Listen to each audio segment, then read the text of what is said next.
वज़ीर आज़म number game पूरी करने का मिशन।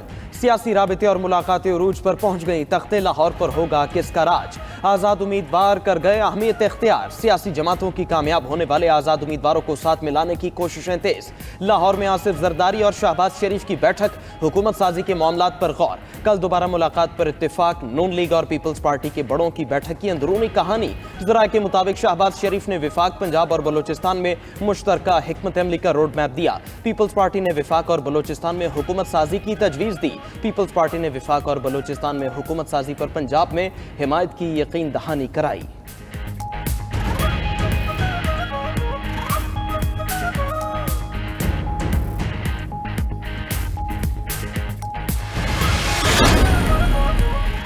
इंतखाबी मार्के के बाद लाहौर सियासी सरगर्मियों का गढ़ बन गया। सियासी जमातों के हुकूमत साजी के लिए जतन।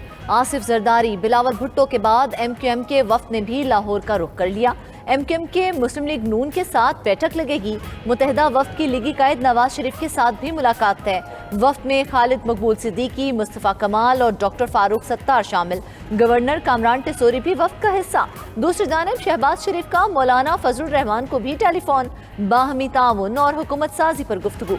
जल्द मुलाकात भी होगी। जराये के मुताबिक नून लीग ने सियासी जमातों और आज़ाद उम्मीदवारों से मुलाकातों के लिए कमेटी भी तश्कील दे दी। 3 रुकनी कमेटी में इसहाक डार, सरदार अयाज सादिक और राना सनाउल्लाह शामिल। नवाज शरीफ ने शहबाज शरीफ को भी आज़ाद उम्मीदवारों से राबते करने का टास्क सौंप दिया।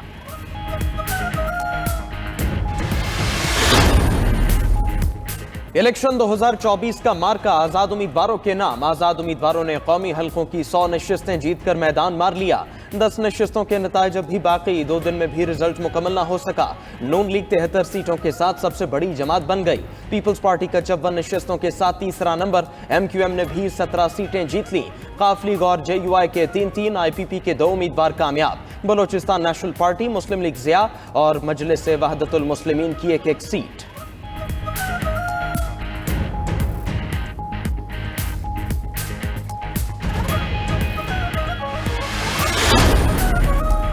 नवाज शरीफ या शहबाज शरीफ से मुलाकातें मेरे इल्म में नहीं। PTI के किसी आज़ाद उम्मीदवार से राबता नहीं किया। चेयरमैन बिलावल भुट्टो की गुफ्तगू। कहा विफाक पंजाब और बलोचिस्तान में PP के बगैर हुकूमत नहीं बन सकती। अकेले तो हुकूमत नहीं बना सकूंगा। मैं इस पोजीशन में नहीं कि किसी फैसले का ऐलान कर सकूं। आज़ाद उम्मीदवार क्या फैसला करते हैं उस पर भी अवाम की नज़र है। पीपल्स पार्टी की नुमाइंदगी 4 सूबों में मौजूद है। अभी तक मुकम्मल नताइज सामने नहीं आए। ये कहना कबल अज़ वक्त है कि कौन कहां हुकूमत बना रहा है। इस वक्त अल्हम्दुलिल्लाह पाकिस्तान तहरीक इंसाफ के पास 170 सीटों की बरतरी हासिल हो चुकी है। इंशाअल्लाह ताला पाकिस्तान तहरीक इंसाफ वफाक में हुकूमत बनने जाएगी। इंशाअल्लाह हम हुकूमत बनाएंगे। PTI का विफाक खैबर पख्तूनख्वा और पंजाब में हुकूमत बनाने का ऐलान। बैरिस्टर गौहर का कहना है फॉर्म 45 के मुताबिक कौमी असम्बली में 170 सीटें जीत चुके हैं। जिनके रिजल्ट बदले गए उनमें 3 इस्लामाबाद, 4 सिंध और बाकी पंजाब की सीटें हैं। KP असम्बली में हमें 2 तिहाई अक्सरियत मिल चुकी। वज़ीर आला का फैसला 2 दिन में हो जाएगा। पंजाब में भी अक्सरियत में है, वहाँ भी अवामी वज़ीर आला होगा। रह जाने वाले हल्कों में रात 12 बजे तक नताइज का ऐलान ना हुआ तो कल RO दफातर के बाहर एहतजाज करेंगे।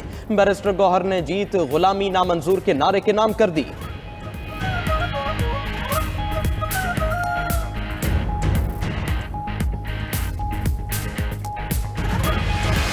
इंतखाबी रिजल्ट मुकम्मल ना हुए और नताइज चैलेंज होने लगे। लाहौर से नवाज शरीफ, मरियम नवाज, अलीम खान और अता तारर की कामयाबी के नताइज चैलेंज।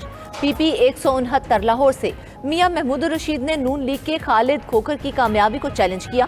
सियालकोट से ख्वाजा आसिफ की कामयाबी को रेहाना डार ने चैलेंज कर दिया। उमर डार की अहलिया ने PP 146 सियालकोट के रिजल्ट के खिलाफ दरख्वास्त दी।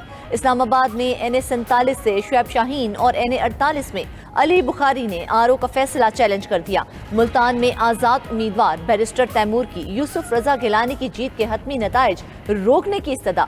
गिलानी 293 वोटों के फर्क से जीते थे।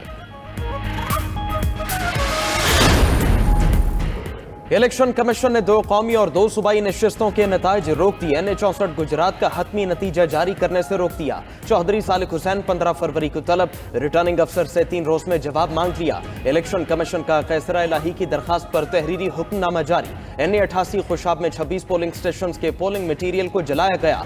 इन 26 पोलिंग स्टेशन पर 15 फरवरी को दोबारा पोलिंग होगी। PS18 घुटकी में नामालूम अफराद ने 2 पोलिंग स्टेशन का पोलिंग मटीरियल छीना। दोनों पोलिंग स्टेशन में भी 15 फरवरी को दोबारा वोटिंग होगी।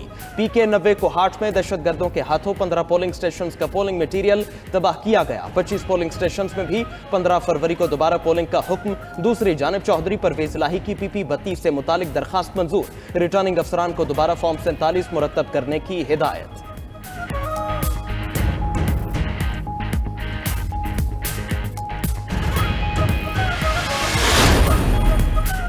PTI 2 सूबों और विफाक में हुकूमत बनाएगी। हुकूमत बनाकर और चलाकर दिखाएंगे। PTI रहनुमा उमर अयूब की 92 न्यूज़ के प्रोग्राम 92@8 में गुफ्तगू। कहा, नवाज शरीफ की 40 सीटें हैं। ये रिटर्निंग अफसरों को जदोकोब करके सीटें ले रहे हैं। तमाम रिजल्ट रिवर्स हो जाएंगे। जालसाजी करने वाले ब्यूरोक्रेट्स ROs डिप्टी कमिश्नर्स का पीछा करेंगे। जालसाजी करने वाले ब्यूरोक्रेट्स को जेल होगी, उन्हें सर्विस से निकालेंगे। रहनुमा PTI barrister Ali Zafar 92 news के प्रोग्राम ज़ेरे बहस में बोले, पहला ऑप्शन किसी पार्टी में शामिल हुए बगैर अपनी पार्टी की बहाली का रास्ता ढूंढना है। किसी पार्टी को हुकूमत के बनाने के लिए सपोर्ट भी कर सकते हैं। हुकूमत में बैठने के साथ ऑपोजिशन में बैठने का ऑप्शन भी है। ऑपोजिशन में बैठे तो बड़ी मजबूत ऑपोजिशन होंगे।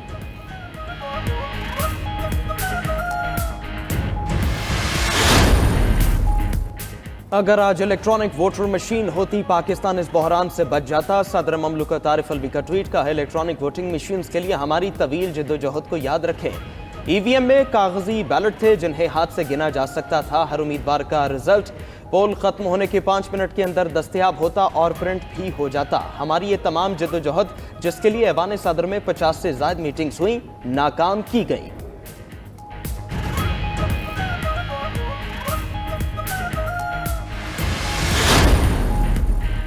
सियासी जमातों ने बाहमी मुज़ाकरात से नई हुकूमत की तश्कील करनी है। अब तक के नताइज के मुताबिक मखलूत हुकूमत बनती नजर आ रही है। निगरान वज़ीर आज़म अनवारुल हक काकड़ का गैर मुल्की मीडिया को इंटरव्यू। बोले, पार्लियामेंट ने फैसला करना है कि आइंदा हुकूमत कौन करेगा। सियासतदानों की बुनियादी जिम्मेदारी अवाम का तहफ़्फ़ुज़ और सलामती है।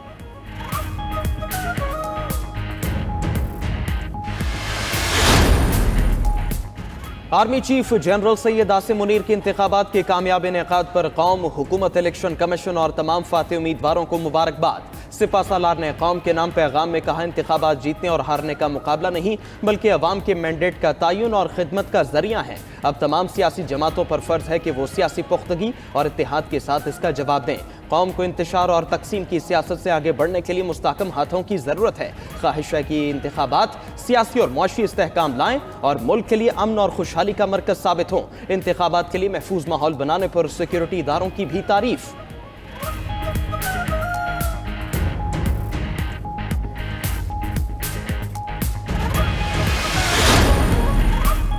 आम इंतखाबात में टर्नआउट 48% रहा। 6 करोड़ के करीब हक राय दही इस्तेमाल हुआ। सबसे ज्यादा टर्नआउट इस्लामाबाद में 58% रहा। कोई हल्का ऐसा नहीं जहां खवातीन का टर्नआउट 10% से कम हो। फॉफिन ने इलेक्शन 2024 पर इब्तदाई जायजा रिपोर्ट जारी कर दी। फॉफिन चेयरपर्सन मुसरत कदीम के मुताबिक इंतखाबात के इनेकाद से बेयकीनी का दौर बंद हो गया। ताहम इब्तदाई नताइज की तैयारी और ऐलान में ताखीर ने मुनज़्ज़म इलेक्शन को कहना दिया है। RO ऑफिस में मुबस्सरीन को नहीं जाने दिया गया। इलेक्शन कमीशन उम्मीदवारों की शिकायत को जल्द हल करे। सिंध असेंबली में पीपल्स पार्टी का क्लीन स्वीप, तने तनहा हुकूमत बनाने को तैयार। 84 सीटें जीतकर सादा अक्सरियत हासिल की। विमेन और अकलीती सीटों के साथ पहली बार अरकान की सेंचुरी भी हो जाएगी। MQM की सिंध असेंबली में 28 सीटें। 14 आजाद अरकान भी सिंध असेंबली के रुकन मुंतखब। GDA और जमात इस्लामी की 2-2 नशिस्तें।